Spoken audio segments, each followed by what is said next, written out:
नशीब ना वाईट आहे माझं. एवढी सुंदर बायको मिळाली, कामात हुशार, पण काय केलं? दुसऱ्यांची स्पर्धा करण्यात, ईर्ष्या करण्यात तिने तिची सगळी किंमत उतरवून घेतली. आणि आता हे करून ती कुठे जाऊन बसली आहे काय माहिती. दादा माझं तरी कुठे काय वेगळं आहे. माझंही असंच आहे. ताराने तिच्या आयुष्यातलं एवढं मोठं सत्य माझ्यापासून लपवलं. खरं तर मी तिच्या गाण्याच्या प्रेमात पडलो होतो, पण तो आवाजच तिचा नाही आहे. दादा पण कितीही काही झालं ना तरी माझं तारावर खूप प्रेम आहे. फक्त ना तिचा एकच प्रॉब्लेम आहे, राग. प्रत्येक गोष्टीत नुसतं रागराग करत असते ती. म्हणजे बघ ना, आता तिने मॉमला समजून घ्यायला पाहिजे होतं ना, पण नाही. या सगळ्यात तिचा इगो आड येतो नेहमी. हे सोहम, या बाबतीत ना सारंग लकी आहे. Absolutely correct. सावली वहिनी खरंच खूप चांगली आहे आणि दोघं एकमेकांना खूप चांगल्या प्रकारे समजून घेतात. आणि आता तर ती स्टार झाली आहे. नीलदा स्टार झाली नाहीये, ती आधीपासूनच स्टार होती. फक्त तिने दिलेल्या वचनामुळे एवढी वर्ष तिला बाहेर येता आलं नाही. एवढी वर्ष आमच्या सासूबाईंच्या कारस्थानामुळे सावली वहिनीचा गोड आवाज झाकला गेला होता. आणि आमचा तारा या सगळ्यात पुढे चमकत होता. सोहम, दादा मी शांतच आहे रे, मला माहिती आहे. तू काळजी नको करूस. आणि तसंही त्या दोघी त्यांची शिक्षा भोगतातच आहेत. सोहम, तुझी बायको शिक्षा तरी भोगते, तिने केलेल्या चुकांची जाणीव तिला आहे तरी. पण माझी बायको ऐश्वर्या, तिला काहीही घेणं देणं नाही आहे. खरं सांगू का, मला काही फरक नाही पडत आता ऐश्वर्याबद्दल. मला तिच्याबद्दल काहीच वाटत नाही. म्हणजे बायको म्हणून प्रेम, आपुलकी हे असं काहीच नाही वाटत. फक्त माणूस म्हणून तिची काळजी वाटते बस. पण त्या पलीकडे काहीच नाही वाटत तिच्याबद्दल. बरं ते जाऊ दे. सारंग, मला एक गोष्ट सांग. तुमचं असं म्हणणं आहे की शो मधून ऐश्वर्या गायब झाली. का झाली? म्हणजे ती असं काही चुकीचं केलं होतं का, किंवा कोणाला हर्ट केलं होतं का? काय झालंय ना ते प्लीज मला सांगा. माझ्यापासून प्लीज काही लपवून ठेवू नका. सांगतो, पण एका अटीवर. मी जे तुम्हाला सांगेन ते तुम्ही कोणालाच नाही सांगणार.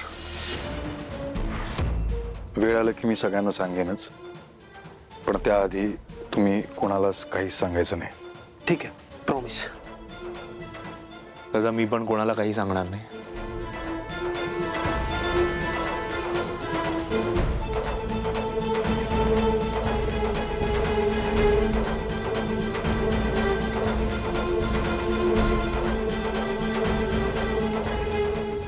तर देवाला लोकेशन सापडलं होतं तिचं, पण आता ती त्या लोकेशनवर पण नाही आहे. मग आता कुठे गेली असेल ती? पण काळजी नको करू, इथेच कुठेतरी असेल ती.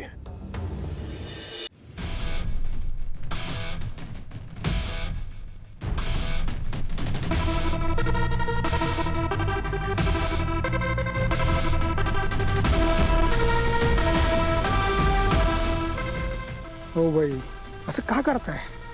उगाच स्वतःला त्रास करून घेताय तुम्ही. त्यापेक्षा सरळ सरळ तुम्ही जे केलं ते कबूल करून टाका.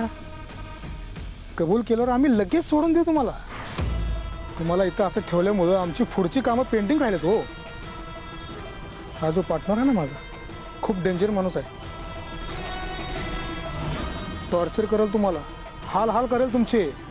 त्यामुळे सांगतोय, उगाच कशाला हा त्रास सहन करत बसताय? हे असल्या धमक्यांना मी भीक घालत नाही, कळलं? तुला काय करायचं ते कर.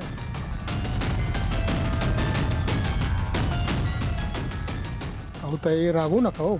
आम्ही काय तुम्हाला धमकी देत नाहीये, उलट तुमच्या भल्यासाठी सांगतोय. तू काय माझ्यासोबत गुड कॉप बॅड कॉप खेळतोयस? हा, एकाने धमकी द्यायची, एकाने काळजी दाखवायची. हा फालतू टाइमपास बंद कर आणि माझा हात सोड. मला चहा प्यायचा आहे.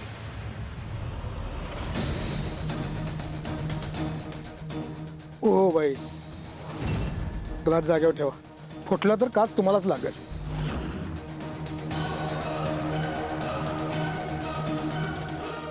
हे बघा, अजून पण तुम्हाला मी माझ्या पार्टनरबद्दल सतर्क करतोय बरं का.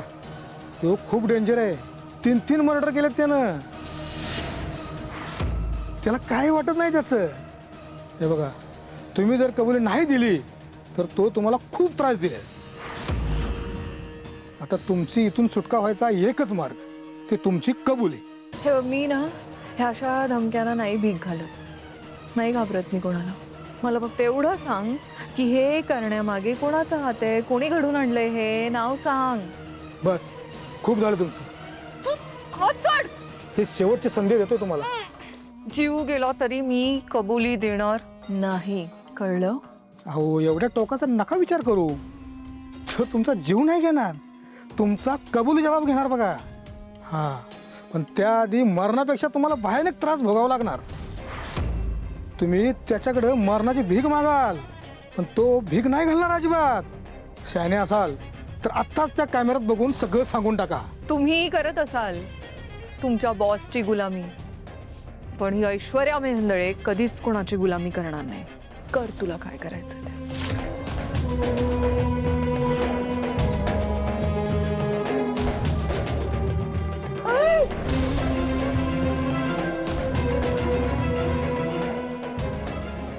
ओ अमृता मॅडम, ज्यूस विसरलीस ना? हां, डॉक्टरनी काय सांगितले? ज्यूस आहे बरोबर. फक्त कामात कामात नको राहू ग, स्वतःकडे लक्ष देत जा. कळलं का तुला? कळलं? काय विचारतोय? कसला एवढा विचार करतेस ग? ऐश्वर्या सोडून दुसरा कुठला विचार करणार आहे? मला ना कळतच नाहीये. घरातली एक व्यक्ती इतके दिवस गायब आहे आणि कोणाला काहीच पडलेलं नाहीये, कोणी काहीच करत नाहीये. आणि मला सांगा, तुम्हाला नील भाऊजी येऊन सांगून गेले, आईने सुद्धा सांगितलं, काय केलं तुम्ही? सांगा ना.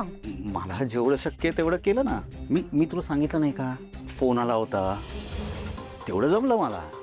पोलिसात जाऊया का? पोलिसात तक्रार करूया, मग लोकांना कळू दे मेंदळ्यांची सून पळून गेली आहे. जगात जी नाचक्की होईल ना ती चालेल का तुम्हाला? जगाला कळेल की ऐश्वर्या पळून गेली, चालेल? जगाला कळणार नाही अशी पद्धत तुम्हाला माहिती नाही, मला तरी सांगू नका तुम्ही. तुम्हाला ना तिला शोधून काढायचंच नाहीये, म्हणून तुम्ही यात इंटरेस्ट घेत नाही आहात. मला कळलंय. एकदा फोन येऊन गेला बस, त्यापुढे काय केलं तुम्ही? काढलं तिला शोधून? नाही ना. जाऊ दे, मला तुमच्याशी बोलण्यात इंटरेस्टच नाहीये. हात द्या. हां हां, बाजूला. ती ज्यूस.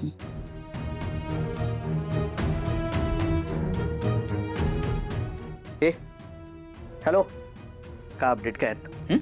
अरे भाऊ, मी तिच्यावर नजर ठेवूनच होतो यार भाऊ, पण ना ती कुठं गायब झाली काय कळलंच नाही भाऊ. गायब झाली? काय बडबडतोयस? सकाळी लावली नाहीयेस ना?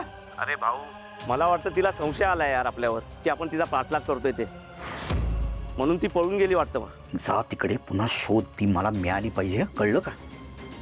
आणि लगेच उचलायची, तिला घरी आणायची माझ्या. हो भाऊ, हो, शोधतो भाऊ, शोधतो.